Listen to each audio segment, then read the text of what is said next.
गोव्यात मुख्यमंत्री फडणवीसांच्या हस्ते ओबीसींच्या राष्ट्रीय अधिवेशनाचं उद्घाटन. ओबीसींच्या हक्कासाठी लढत राहणार.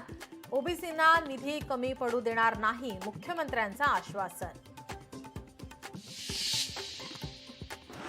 महाराष्ट्रात 5 महिन्यात 5 वर्षांहून अधिक मतदार वाढले. शिवाय संध्याकाळी 5:30 नंतर सर्वाधिक मतदान झालं.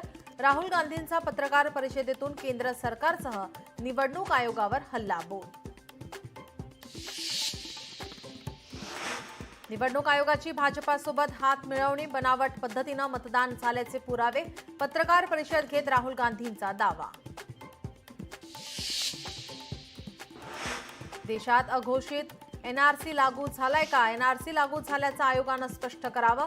उद्धव ठाकरेंचं आयोगाला आव्हान.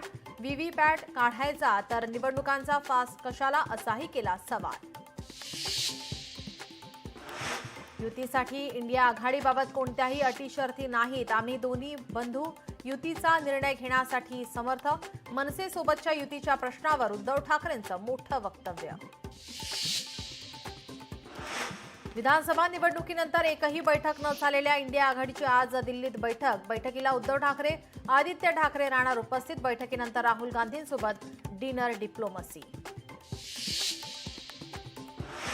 सनातनवरून केलेल्या वक्तव्याप्रकरणी माजी मुख्यमंत्री पृथ्वीराज चव्हाणांना मानहानीची नोटीस.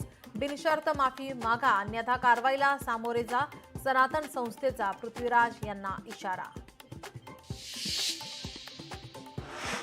धाराशिवनंतर परभणीतही शरद पवार यांच्या राष्ट्रवादीला मोठा धक्का.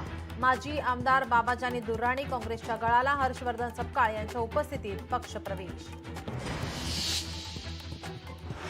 आपत्ती व्यवस्थापन मंत्री गिरीश महाजन उत्तराखंडला रवाना.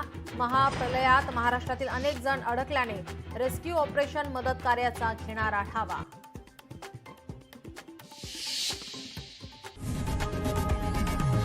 लोकशाही मराठी ऐका, पहा, जागरूक रहा.